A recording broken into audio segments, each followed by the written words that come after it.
last night's Mile High Thriller, who did we learn more about, the Nuggets or the Rockets? And yes, you'll also hear from Ime Udoka after the spicy showdown. Plus, Cooper Flagg, his first 40-point game. So what he did last night that put him in the same company as LeBron, Melo, KD, and Anthony Edwards. Also, my exclusive conversation with Victor Wembanyama, how he's readying his Spurs for the Cup championship. Find out next. NBA Today starts right now. Hey, the Eastern Conference hopeful and a rising giant in the West. It all goes down tonight for a chance at winning the third ever NBA Cup. And yesterday, Wemby and Jalen Brunson, they spoke about what's at stake for their respective teams. Take a listen. It's a high-stakes game that both teams are going to be very invested in winning. So it just shows that, we are preparing and we will pass the next step for more significant games in the playoffs. But as competitors, this is the complicated explanation, but it's simple as that. As competitors, we want to win every game, and this one brings something new on the table, so we want to win it even more. You're going out there competing, you're playing for more than just yourself. You're playing for your team, your organization, and your city. There's a lot at stake besides the record. So you go out there and compete no matter what. Timmy Goodtime's taking a break from the Blackjacks table to come and spend a little bit of time with us here on NBA Today. Hey, Tim, this is a huge game that we get to see tonight between the San Antonio Spurs and the New York Knicks. What are the Knicks saying about their mindset ahead of this ethical cup matchup here?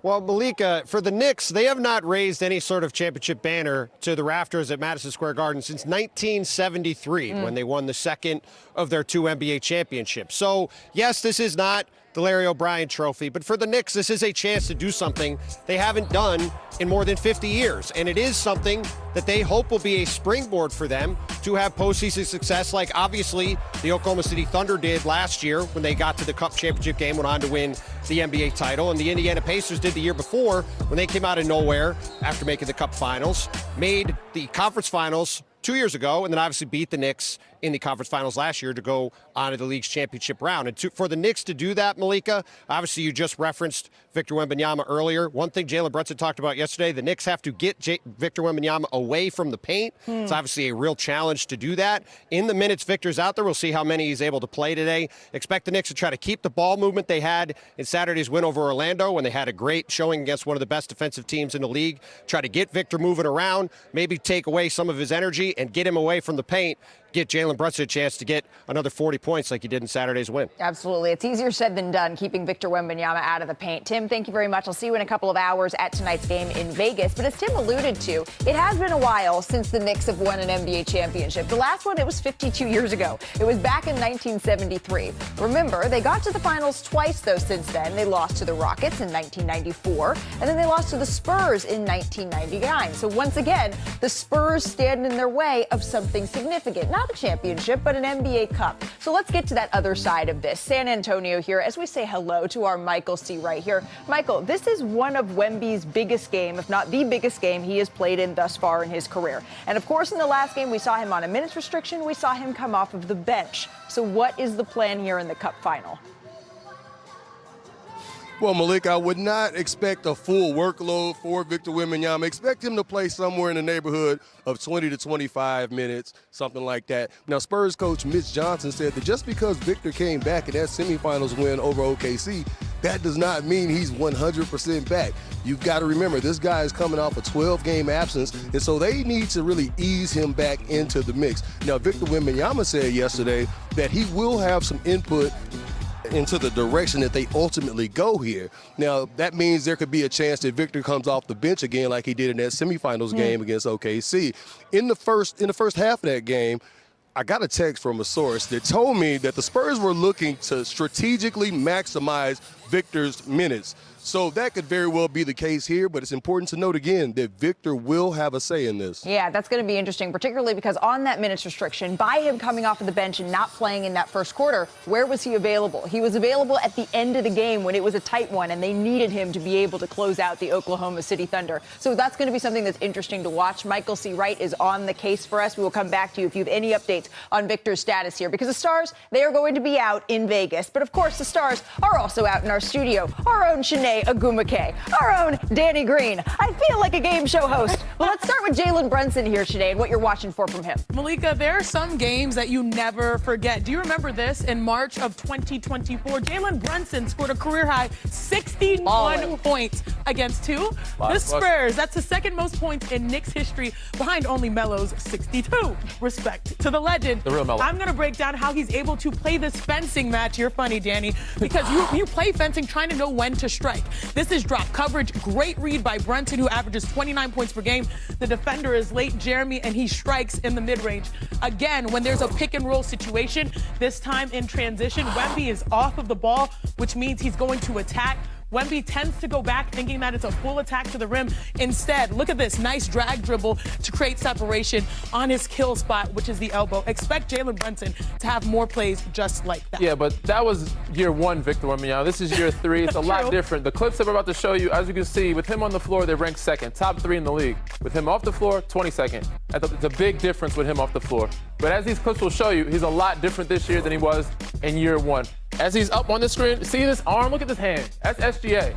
He wasn't doing that with Brunson. Now it's deterring SGA to get that pull up, that mid-range. He has to kick it back to Dort, get back and box out. He's covering a lot of ground. And here is where the IQ comes into place. Look at this pre-switch. He's telling the guards to get up so he can get down. They're trying to bring him away from the paint with a big on the perimeter, like Isaiah Hartenstein, like Chet Holmgren. He says, no, we're going to switch the guards out and make sure I can get to the paint where I'm not in rotation and everybody can run around and he can still protect the rim. So it's going to be a very different Wembanyama than it was in year 1. You're right. And that's why Jalen Brunson is saying we've got to keep him out of the paint. It's not just because he can dunk on your head. It's because the attention that he can pull and on the defensive side of the ball as well. But what I learned from this segment is Shanae knows a little something about fencing. I didn't know you had that. All right, that game is tonight. But on Monday night, what a game we had. Like a playoff one. 2 of the top 3 games in the West. You're absolutely right, it did. Alperen Şengün, Nikola Jokic did something we have never seen before. So, Shanae, let's pick this up in the fourth quarter. This is baby Jokic on big Jokic crime. I know, and I love it because it felt like a playoff atmosphere. What Alperen Şengün has done, use his spin moves, pivots, not force a double team. That's the fadeaway that we know Jokic is scoring. And then next possession here, watch Jamal Murray dishing it over to Nikola Jokic. Get yourself a big man who can hit the 3. By the way, Jokic broke a tie with Wilt and Oscar Robertson for the most 35, 15, and 10 games in NBA history here, DG. Yeah, shooting 3s now, too. He's making himself very unstoppable on the opposite end of the floor. But when it is winning time, who are you going to call? Oh, yeah, you're going to call Kevin Durant. You know his name. This is where I was like, this is a separator from good to great. This is why the Rockets bet the whole house on him to be able to keep games close and close it. Rockets down by 1 here. Şengün backs his way inside. Nice little touch there. And I was like, okay, we feeling good. The Rockets take one. I thought it was the game. And then what happened was, this is 2 seconds left. Nuggets down 1. Murray looking to get into Tim Hardaway. Amen Thompson commits a foul here. Thompson, Ime, cannot believe it. So the Rockets, they would challenge it. Here's another look, so you be the judge here. I think Timmy tripped over himself, honestly. Well, the Nuggets would get 1 free throw and the ball. Game tied at 117 here. Jokic gets it in, cannot hit. And so, of course, we are granted 5 more minutes of basketball. That's what this game deserves. Let's play some basketball. Overtime transition here. Hitting a turnaround jumper here was Jamal Murray. Was that you being Fergie for a moment? Yeah, that was me being Fergie for a moment. Never forget. Sneaky here inside, gets the layup. All-star. And we also know that whoever strikes first in OT tends to win. Yeah. And they struck while the iron. We had him a game last night. Spencer Jones, quarter 3. Houston wouldn't go away, though. They don't, and I like this. The tenacity they play with, the physicality. This is one of the teams that have to win these types of games to get the confidence, but at least they were in it. By the way, speaking of growth, 33, 10, and 10 for Alperen Şengün. Şengün gets it on the inbound, takes the 3, can't quite get it to go, though. So the Nuggets escape with the 128-125 overtime win. Sign me up for another one of those, please. Unintended. Another one that surprised me, though, guys. Did you know this? That Jokic and Şengün They became the first centers to record a triple-double in the same game in NBA history. Battle of the big. Yes. Taking it back to the old school. Amen. Let's take a listen to Nikola Jokic after the huge win.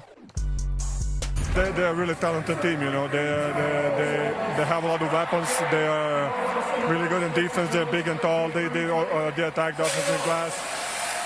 So, I mean, they're a really good team. And we tried to defend the home court because we lost, I think, 4 in a row. So it was a really good game for us. Just in general, I think it's a poorly officiated game I've seen in a long time.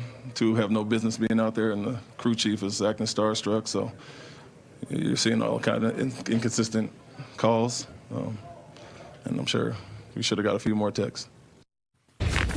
All right, so Ime, understandably, a little hot there, a little upset, Shanae, but overall, what did you learn from this game? Overall, I believe the Rockets are Jokic, clearly, Nikola Jokic. But I also like the duo because this is something that I just keep preaching. Jamal Murray having a career year, has never been an all-star. This is his 9th season. And those two in tandem, it's like a symphony. They're in symmetry. They are beautiful. They understand the game at the highest level. And when you can cheat code it and just have them on one side of the floor, yeah, it is impossible to stop. And look at that. Look at the bromance. Would you say that this is ethical basketball? Absolutely ethical. Now, was he officiating? Not so much. Yeah, I mean, I've learned the same. I'm watching this group here, and they're doing this without 2 of their main starters. And to me, Aaron Gordon is an all-star this year. And to be able to win games 5 in a row without him, and then Christian Brown, another guy who's up and coming, really impressive kid that I think can add a lot to him. He knows how to win. He's won on every level. But I also learned on the Houston side of things, the 2-man game between KD and Sengun. But I would like to see more KD down the stretch. But again, you showed they go toe-to-toe. They did this 2-man game, which made them force a switch. KD set a screen here with the flare screen to get the switch to Jamal Murray. Sets the screen on Sengun, which you don't see often. The guard setting the screen on the big. Trying to get the switch here, he does. Sengun knows he got a mismatch here with Spencer.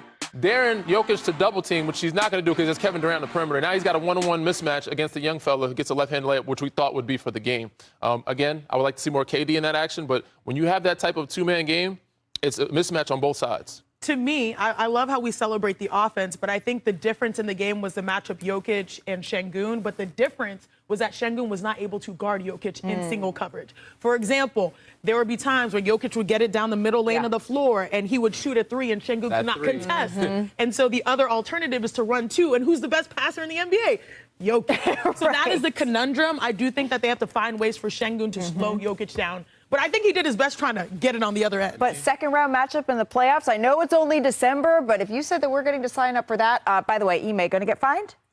Yeah, I think you should have. If you're going to get fined, make it worth it. If you're going to get Go all fined. the way in. And he went all the way there. All right, how about after the break? Hey, how did the Clippers get so bad, things with Chris Paul, that they had to send him home in the middle of the night? Ramona Shelburne is here with previously unreported details about what transpired. Plus, we're going to show you how Vroom Vroom, you know what that's a sign up, Motorcade and the Pistons completed yet another incredible comeback. Shanae, she's going to tell us why it's time to start believing in this Detroit squad.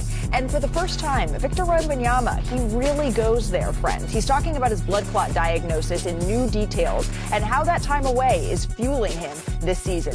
So Cooper Flagg made some history last night as the Mavericks faced off against the Utah Jazz. He's been on a tear lately, and he continued it in this game. He came out aggressive in this one. He scored 24 points, Shanae, in the first half. I like the physicality that he has embraced. And by the way, I know our producer isn't here, but the Jazz, they're kind of fun to watch. They're high-flying, but I like the confidence he's built from 3 levels of the game. He's only 18, right? Yeah. Yep. And this is a game down the stretch here. So the Mavs down by 3. We pick it up with about a minute to go here. Flagg drives to the paint and then finishes it here, plus the foul. Strong left-hand finish. I like it. So, like Shanae was saying, the confidence is building, and he's showing it. Well, we'll go into overtime in this one. Keontae George, though, he's been balling. He has. He has been a bright spot, not just for the Jazz, but also the future of the NBA here. Nice, beautiful pitch to the corner. Ah! Ooh, Lowry. Lowry there for the putback and the slam. Bunnies. So the Jazz here go on to finish this one, spoiling Flagg's 42-point game. But here's Flagg on his career night. Yeah, I think it's just, my teammates putting me in the right positions, let me get myself out there, give me that confidence. And, I just saw, a lot of gaps out there tonight and wanted to take advantage of it. It's tough, though. I mean, I want to look at it, wins and losses. Obviously, we didn't win, so it's tough for me to, want to be happy or any of that. But obviously, it's you know, success, and, you know, I'm going to try and keep getting better from here. He's 19. You confused me, Danny. How many days are there in a year? 365. Good job. All right, Flag became the first 18-year-old, to your point, Danny, to score 40 in an NBA game. Short, y'all. LeBron James had been the youngest player to score 40 previously. He did it at 19 years and 88 days against Richard Jefferson. And his Nets. Richard. You guys caught us as we were coming out of that sound debating over how many days are in a year. All right, let's run through some notable teenagers to also put up 40, shall we here? Because, of course, we start with LeBron James. 43 times this is a teenager, and as mentioned, one was against our friend Richard.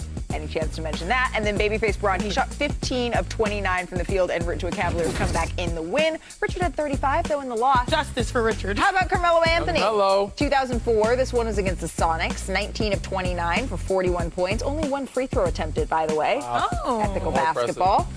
Kevin Durant as a Supersonic in 2008 against his future team, the Golden State Warriors. Easy money, 42 points, 13 and 6 here in a Seattle win. All right, how about just a couple of years ago in 2021, Anthony Edwards in Phoenix. This was his first time. He had an additional 40-point night a month later, all before turning 20 years old. So, Cooper's 40 piece, it was one of 5 games on the slate last night. How about we go coast to coast on some of the other action here? Why don't we start with Jurassic Park? Starting with the Raptors, snapped a 4-game losing streak. Brandon Ingram, 28 in this one against the Heat, but the Heat, their loss extends to 5, their streak there. So, Danny, what's going on with Miami? I mean, I love what Toronto's doing, but on Miami side, they're playing free, which could be a good and bad thing, and lately we've seen a lot of bad. Too many ill-advised shots, not enough defense on the perimeter, but guys are just taking bad contested shots, and we need to see better, more efficient shots. Obviously, they have injuries, too. So. How about the Grizzlies? Handed the Clippers their 20th loss in 26 games. Oof. All right, led by 31 points, Jaren Jackson, 27 from Cam Spencer, friend of the show, off the bench. Not all good news for Memphis, though. John Morant left late in the third with an ankle injury. Chene, how concerning is that? It's tough because this is a team that has not had the consistency to be successful. They're currently under 500. They're 9th in the West.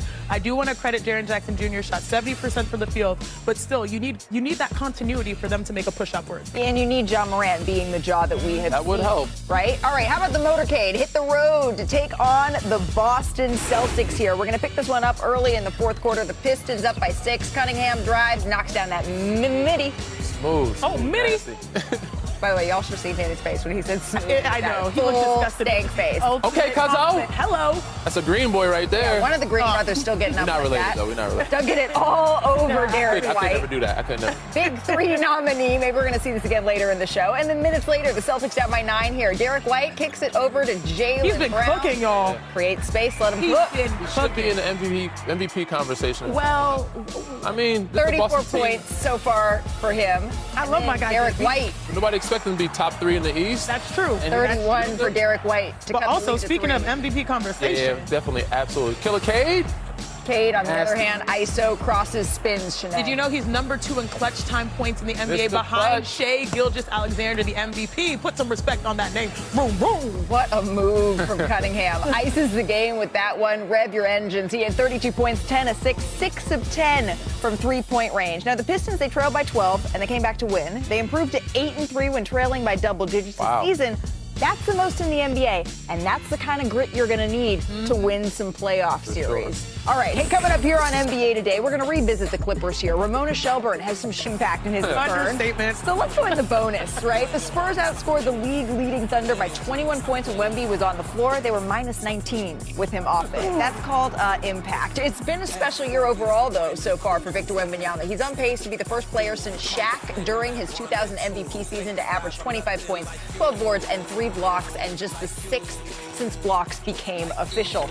And y'all remember last Christmas what Wemby gave us? He stormed into the Garden, his first career Christmas game, 42 points, 18 rebounds and 4 blocks against the Knicks. He's gone for 40 in his last 2 games against New York. Victor and I caught up for an extensive 30-minute interview. Here's part 1. Lob over the top, Wemby, oh my goodness! Blocked by Wembanyama. Victor for 3. Grabs it himself and flushes it. Highlight reel for Wembanyama.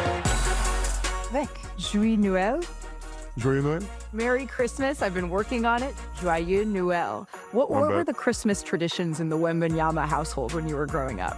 This is the first year in my life where my whole family is not going to be together for Christmas, unfortunately. So that was the first thing always, all of us, at least the 5 of us, my siblings and my parents, grandparents on the other side, and cousins. So it was never so much about the presents or the traditions even, but just getting together and enjoying. Here comes Wemby for 3.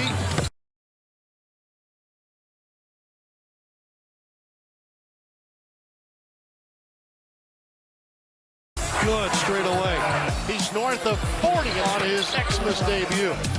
You're playing the team on Christmas Day that is at the top of the league, the reigning champs in the Oklahoma City Thunder. Do you view that as a game that you can learn about yourself and your team? Of course. Learn about ourselves, but as you said, they're top of the league, so learn about what it takes to be in their spot, because it's a spot we want to be at this season already, but in the next years. You had a heck of a summer. The last 9 to 10 months, you've been playing absolutely incredible basketball. And then all of a sudden, you're diagnosed with a blood clot. What was that moment like for you? That moment, like, I remember clearly, I mean, it's going to be 1 year soon since I learned. So it was 5 minutes of total breakdown, probably, you know. Obviously crying and sadness and feeling the fragility of life and health. But you don't just think about playing, you think about how that's going to impact your entire life. When you understand the blood clot and the proximity, how did you understand that as impacting your life in that moment? So I was thinking about this as, like, as you said, I wasn't thinking about basketball. Basketball wasn't my priority all of a sudden. And at a time like this where you have to take measures quickly, you unfortunately have to make choices. There's this worry of maybe not doing the right thing, you know? Were you ever worried that you would not be able to play again in those 5 minutes? Yes, but it wasn't justified. I needed time to, you know, to find myself again and then to get better. And it was just the whole motor all summer, and I think it's going to be for the rest of my career. It's the best example that life is short, career is short. It can end just like this. So there's no time to waste. Yeah. Have you learned things watching the team while you've been sidelined? Oh, yeah. I've noticed patterns and habits of my team that I didn't notice before. And one of my favorite things I see is everybody's able to step up their game. The energy was different, everybody could feel it, and it's so much easier to envision the goals as well when it's actually starting to happen, you know. I feel like you're getting excited. I might be wrong, but like, it feels like when you're talking about this, more so than the past years, because you hate losing. I am excited, as you can see. I am excited, and nothing makes me happier than winning, so. And on the opposite, few things make me sadder than losing. When you think about success, Vic, in the next 5 to 10 years, what does a successful Victor Wembanyama career look like? Oh, 5 to 10 years, that's got to be filled with championships. We want to solidify ourselves as a top 3, top 4 team in the West, you know. I have no playoff experience, but I'm a competitor, and I know I step up in big games. Victor Wembanyama nearly outscores the Bulls by himself in the 4th quarter. Who is the best player in the NBA right now? I think Jokic is the best offensive player. I don't think he's the best player. It's hard to say. I think it was between Giannis and Shea. When I would come back on the court, I think it would be me. So he said, I think Nikola Jokic is the best offensive player, but he's not the best player. I think before, when I wasn't playing, it was Giannis and Shea. And I said, well, what happens when you come back? And he said, before, when I was back, it was Giannis and Shea. But when I come back now, it's going to be me. And then he has that NBA semifinal game, Danny Green. And all of a sudden, I'm looking around and saying, I kind of believe him. I believe him. I mean, he means it. He's not shying away from it. He's not scared of it. He wants to be the face of the league. He's out. So, yeah, I'm very impressed by him, not just how he carries himself on the court, but off the court as well. What's funny is, Malika, you ask a number of NBA stars this question, and many times the young players, it feels more like manifestation. They're manifesting themselves being the best on the floor. I feel like he's doing that and then some because he backs it up on the floor. And I do think he's making a distinction that he believes the best player must play defense. Yeah. Because Giannis and Shea, defensively, he sort of alluded to that. Jokic, I also like to acknowledge that he's up there with rebounds, and that's a way that to really control the game defensively. But yeah, I'm like, soon it's going to be undeniable. It'll take a little bit of time, but like we see it happening in real time. So we taped this interview a little while ago, and we just aired it recently. But I ran into Victor ahead of this interview running, and I said, hey, you know, good to see you. This interview is going to run soon. And the best player in the world bit. We're going to see that. This was the day before the NBA Cup semis. I said, the best player in the world, we're going to see that bit tonight. And he kind of cocked his head, you know, translation, maybe getting lost. He goes, tonight? No. But tomorrow? Yeah.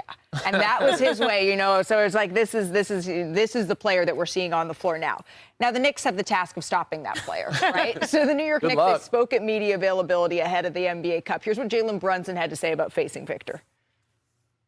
You got to find ways to pull him away from the basket, and you got to obviously be smart. And you can't just go in there and think no one's going to come and affect the shot. And so he's great at what he does, and we just got to be smart as a team and playing off 2 feet and reading where he is and just trying to get the best shot as possible. We all need the beanie, I think. Yeah, definitely. You're the roommate now. There's no other human on earth that can do that, though. Yeah, that bet my mind. I was like, is this AI? This is crazy. This is very just 21 games in. So this morning on ESPN.com, our Ramona Shelburne, she detailed new reporting on what exactly went wrong. So Ramona, thank you so much for joining us here, because I think one question that has sort of continued to come up, at least for me, Danny, and around the league since this happened is what?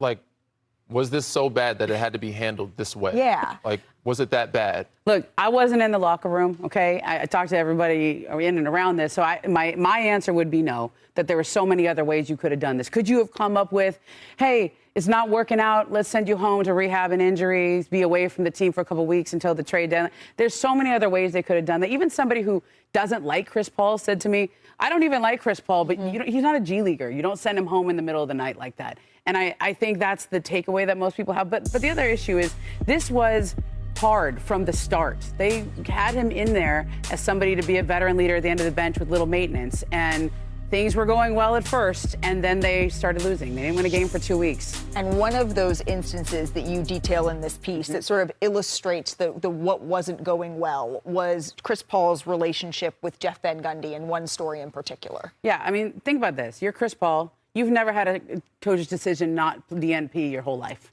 So the first game you have a coach's decision is this game against Phoenix, and this is Former team, okay, knows these guys very well. They had just lost to Phoenix, and he's sitting on the bench, and Van Gundy hadn't spoken to him in a couple of days. He's very tense, and at some point, they're shoulder to shoulder. And so this man that, you know, it's probably embarrassing to be DNP CD, and it's uncomfortable. And he kind of leans over to Jeff Van Gundy and says, "What's up, coach? You know, I noticed you haven't talked to me in a couple of days." And Van Gundy did not take that well at all. I mean, you can imagine he's trolling him. He's questioning the earnestness of that. I think he said something I can't say on TV at that point. It was a little harsh. And from that point on, things really got uncomfortable between those two. But also Ty Lue was saying, what happened between you and Van Gundy? There was meeting after meeting after meeting. Like, honestly, it was exhausting to me to report on this. I can't imagine living through this. And if you're the Clippers and this is a guy that you brought in to be a leader on your team and he's trying to leave, but you don't want to hear it, it's a lot of drama for the guy who's supposed to be the 12th man on your team. This was incredibly detailed. It was incredibly well reported. For me, a couple of takeaways here, right? It's the relationship that disintegrated there. It's Chris Paul doing essentially what we've come to know Chris Paul to do and what the Clippers know well and brought them in for, but the continuous sort of conversation that didn't go well. I did find it really interesting, though, Ramona, that Chris Paul has not heard from Steve Ballmer. Yeah. He has not heard from Jeff Van Gundy. He has not heard from Ty Lue ever since this sort of fizzled out, even after he apologized. Yeah, the last conversation, I think, between Ballmer, from what I've heard, is Chris tried to give him a heads up that he was going to announce his retirement. They didn't end up connecting before Chris announced his retirement. Then afterwards, they talked a little bit, and that's really the last substantive conversation. And I think for a guy that was the best player in your franchise history, who, in that meeting with Lawrence Frank, when he says, we've already made the decision, we're sending you home, Lawrence Frank even said, hey, we want to work with you on how we release this. We still want to retire your jersey one day. Come on. I don't know. I don't know. That's not going to happen. And there's a fun little irony. Chris right now is trying to stay ready. He's working out at the old Clippers facility in Playa Vista, which is now being operated by the Players Association. They have a gym in New York. They have a gym in L.A. So, he gets a call from Blake Griffin. They hadn't talked in years.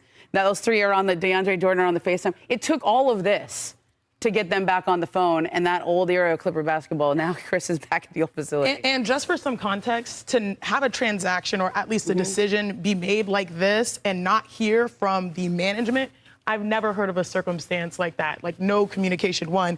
Two, I thought it was interesting when you wrote, if all they wanted was a cheerleader, why did they sign Chris Paul? I mean, they had him before. They knew what he was like. And honestly, everyone in the building admits to that. They say, we should have known that wasn't going to work. We wanted it to work. They had good intentions. It just didn't.